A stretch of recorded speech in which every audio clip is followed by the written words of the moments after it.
Всем привет! Вы на канале 88 клубков. Это канал по вязанию. Меня зовут Настя. В сегодняшнем ролике я вяжу функциональную и стильную пасхальную корзину. Она может послужить прекрасным декором праздничного стола или подарком родным и близким. Корзина состоит из двух частей. Это непосредственно функциональная часть для хранения угощений и сладостей и крышка, которая изготовлена с помощью заготовки под отверстие для установки пасхальных яиц. Все покажу подробно и понятно. Расскажу, как связать очень красивый и плотный узор крючком по кругу. Свяжем круглое донышко и обвяжем крышку. Подписывайтесь на мой канал, ставьте лайки, переходим к работе. Моток трикотажной пряжи я установила в джутовую клубочницу. Видео по изготовлению такой клубочницы, а также ссылку на продавца-производителя пряжи со своим промокодом на скидку я оставляю в описании под этим роликом. И приступаю к работе. Набрасываю нить на ладонь, оборачиваю, минуя мизинец, вставляю крючок, подхватываю и вывожу первую петлю. Готово. Теперь в это кольцо мне необходимо провязать еще 5 петель, в общей сложности 6. Крючок, подхватываю, вторая, третья, четвертая,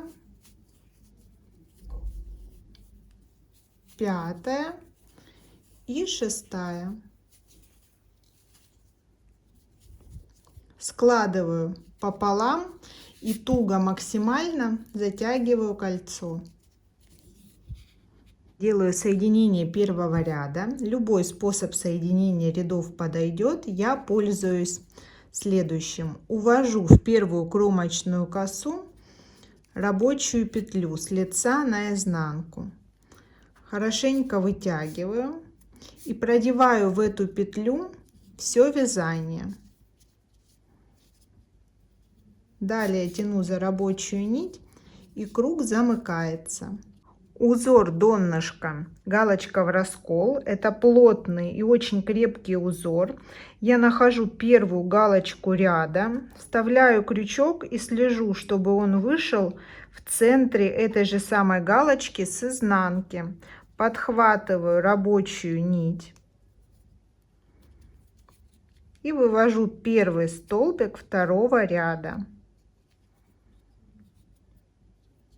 Фиксирую рабочей нитью. С этого момента необходимо следить, чтобы нить, подача в полотно, на пальце располагалась швом скруткой вверх для ровных и аккуратных галочек. В эту же самую точку я провязываю еще одну галочку.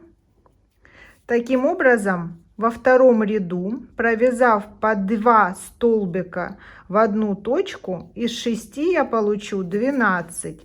Край начала нити я опускаю и ввязываю в полотно. Слежу за подачей нити и количеством столбиков. Вяжу до конца ряда добавление в каждую точку. Соединение рядов делаю тем же самым способом. Ввожу крючок в первую кромочную косу, увожу туда рабочую петлю на изнанку, вытягиваю ее до необходимого размера и продеваю все вязание в эту петлю. Такой способ незаметен по полотну и смотрится очень аккуратно на лице, но есть небольшой недостаток. Если вам придется распускать изделие, то каждый раз этот узелок необходимо будет развязывать, поэтому не затягивайте очень туго. Продолжаю, вывожу первый столбик уже третьего ряда. В каждом ряду у меня будет 6 добавлений. И так как количество петель увеличивается, в третьем ряду я буду делать добавление через одну петлю.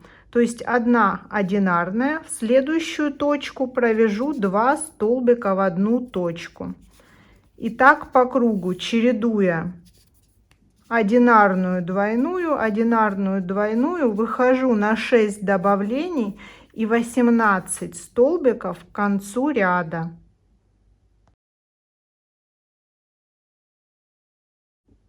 Четвертый ряд начинаю точно так же. С этого ряда важно следить, чтобы добавление текущего ряда не попадало на петли, которые были двойными в предыдущем ряду. Я вывожу первую петлю, она у меня приходится на одинарную в прошлом ряду, поэтому в эту точку я провязываю 2 столбика. Далее расстояние между добавлениями 2 столбика, 1 в одну точку. И снова добавление. Таким образом еще 6 добавлений в ряд. Вот следующая точка, одинарный прошлого ряда, в него провязываю 2 столбика в текущем ряду. Так до конца ряда. Соединение рядов делаю по аналогии. Со следующего ряда расскажу общую схему добавлений для идеального круга. У меня провязано 4 ряда и 24 петли в круг. В каждом ряду количество петель кратно 6 и каждый последующий плюс 6 петель. Итак, схема добавлений заключается в следующем. Я делаю добавку обязательно в точку, которая не была двойной в прошлом ряду. То есть вот двойная петля вывязана с одной точки 2. В следующую от нее точку я делаю добавление в текущем ряду. Каждый раз руководствуюсь этим принципом. Вяжу 2 петли в одну точку. Далее каждый следующий ряд увеличивает расстояние между добавлениями на 1 столбик. То есть 3 столбика без добавлений, так как в прошлом ряду было 2. И снова добавление прошлого ряда, и в следующую петлю приходится добавление в текущем ряду. Очень важно, если добавление вы будете провязывать в одну из добавленных в прошлом ряду, то круг будет угловатым. Добавки идут по спирали от центра, как бы раскручиваясь с наклоном. Это очень важно. Продолжаю ряд. Делаю 6 добавлений. Можно проверять себя, пересчитывая добавки в круг и контролируя количество петель. И в какой бы точке ни начинался каждый последующий ряд, я нахожу первое текущее добавление прошлого ряда, провязываю его и в следующую за ним точку в раскол провязываю добавление в этом ряду. То есть вот эта точка, куда я провязываю 2 столбика. И в этом ряду по аналогии вяжу уже через 4 одиночных в каждую пятую и так далее до необходимого диаметра круга. Контролирую, проверяю количество добавлений, количество петель и навязываю необходимый размер.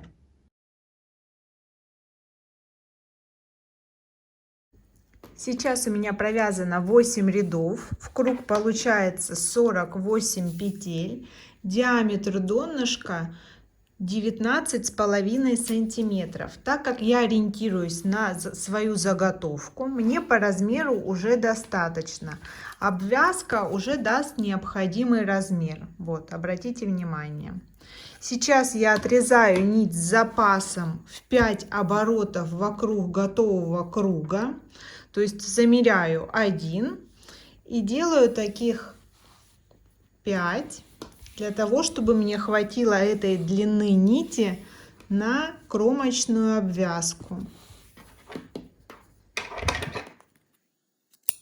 Готово. Теперь вытягиваю последнюю петлю, вставляю крючок в кромочную косу и делаю соединение ряда.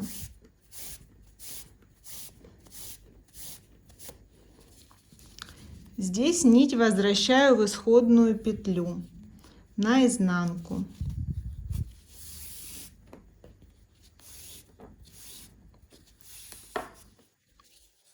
Готово бесшовное соединение. Теперь перехожу к обвязке, вставляю крючок в кромочную косу края и поочередно, протягивая петли в предыдущую петлю, провожу по кругу обвязку в каждую точку. По завершению обвязки точно так же делаю соединение с первой петлей и увожу нить в исходную на изнанку. Далее хорошенько отпариваю, даю остыть и высохнуть. Отпариваю с помощью утюга и влажной хлопчатобумажной ткани, для того, чтобы не осталось следов на заготовке. Для любого узора первый ряд вяжется одинаково. Ввожу новую нить. Крючок я буду вставлять, минуя косу обвязки, кромочную косу, в задние перемычки. Таких перемычки у меня 2. Край окончания нити буду ввязывать в полотно. Первая петля, формирую первый столбик. Итак, подхватываю 2 перемычки, первая и вторая.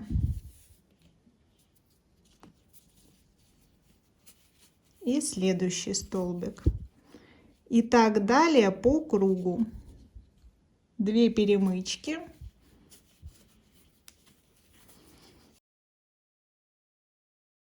Соединение рядов по стенкам буду делать немного иначе. Вынимаю крючок, вставляю в первую кромочную косу и увожу петлю туда.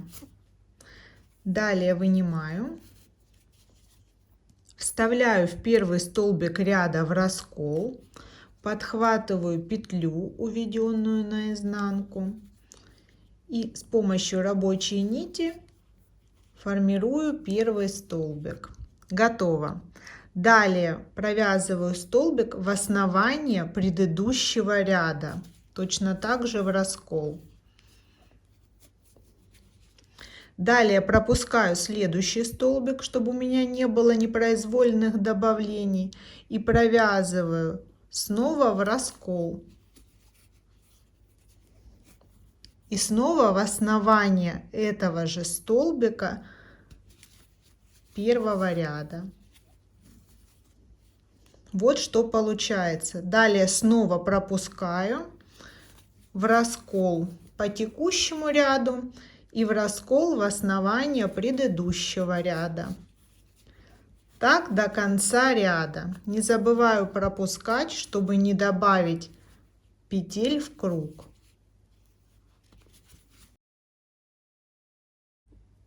Текущий ряд завершаю так же, как предыдущий. Вставляю крючок в первую кромочную косу, увожу петлю туда, вынимаю крючок, возвращаю крючок в петлю первую в прошлом ряду в раскол, в петлю, которую увела наизнанку, и формирую первый столбик следующего ряда. Здесь же провязываю еще один столбик в основание предыдущего ряда. Вот петля прошлого ряда, которая была провязана в раскол. В ее основание я вставляю крючок, вывожу петлю и формирую следующий столбик. Далее снова пропускаю ту длинную петлю, которая была в прошлом ряду провязана в основание предыдущего ряда, вставляю крючок в раскол следующей петли, провязываю и снова в основание этой же петли прошлого ряда. И так далее. В раскол в текущую петлю и в раскол этой же петли, но в основание предыдущего ряда. Так вяжу до конца ряда. Все последующие ряды соединяю по аналогии и продолжаю вязать из ряда в ряд выбранным узором на необходимую глубину. В новом ряду нахожу первую галочку, ввожу крючок в петлю, подхватываю рабочую нить, первый столбик следующего ряда. Здесь же сразу в основание предыдущего ряда слежу за подачей нити. Готово. Длинную петлю пропускаю, снова в раскол столбик текущего ряда и в раскол в столбик предыдущего ряда. Продолжаю столбик за столбиком, ряд за рядом.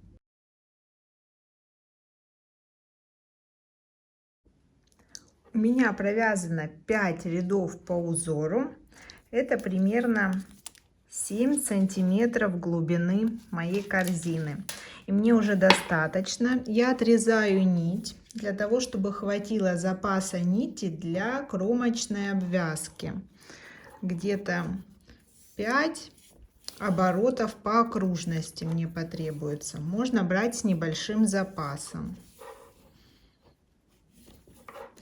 Вытягиваю эту нить. И делаю соединение ряда. В кромочную косу вставляю крючок, увожу всю длину нити туда. Далее возвращаю в исходную петлю наизнанку.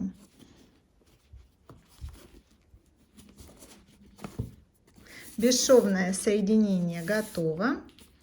Перехожу к обвязке края. Для того, чтобы не была слишком толстая обвязка, я буду вставлять крючок не в полную кромочную косу, а только в заднюю полупетлю. Следующим образом формирую соединительные петли по задней полупетле по кругу. Ряд обвязки закончен. Вытягиваю нить и делаю соединение с первой петлей обвязки. После чего возвращаю нить в исходную петлю наизнанку и прячу кончики. Перехожу к обвязке крышки.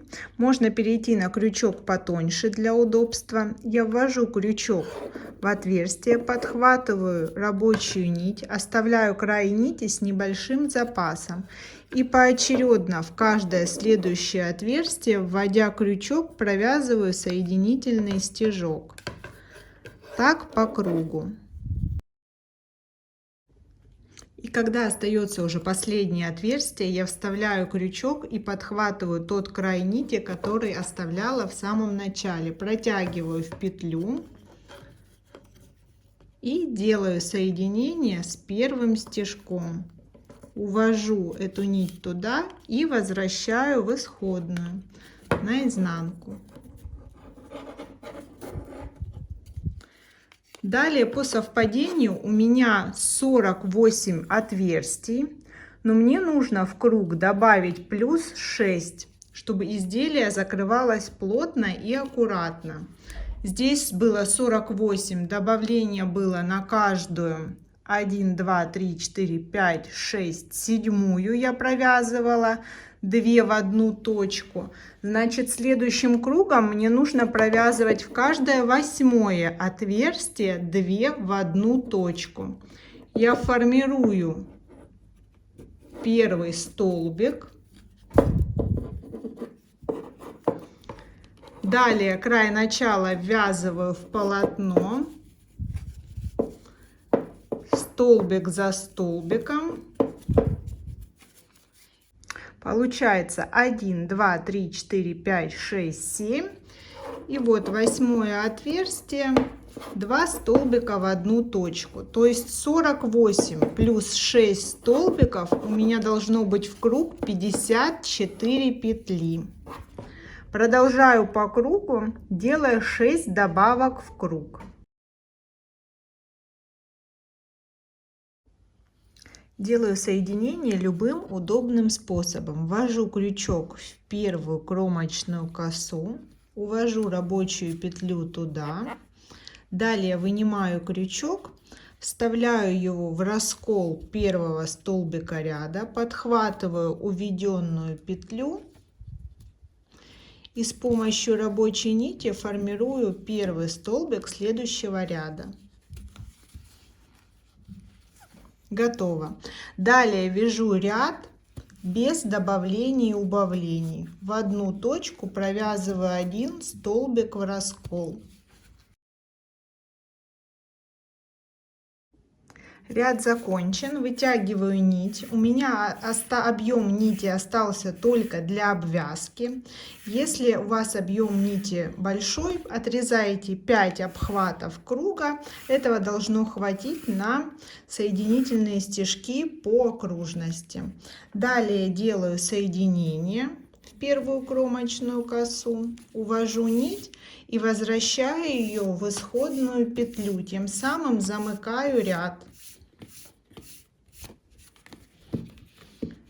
Здесь увожу наизнанку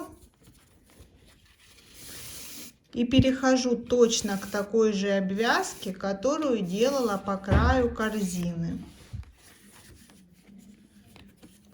Вставляю крючок в заднюю полупетлю и так стежок за стежком.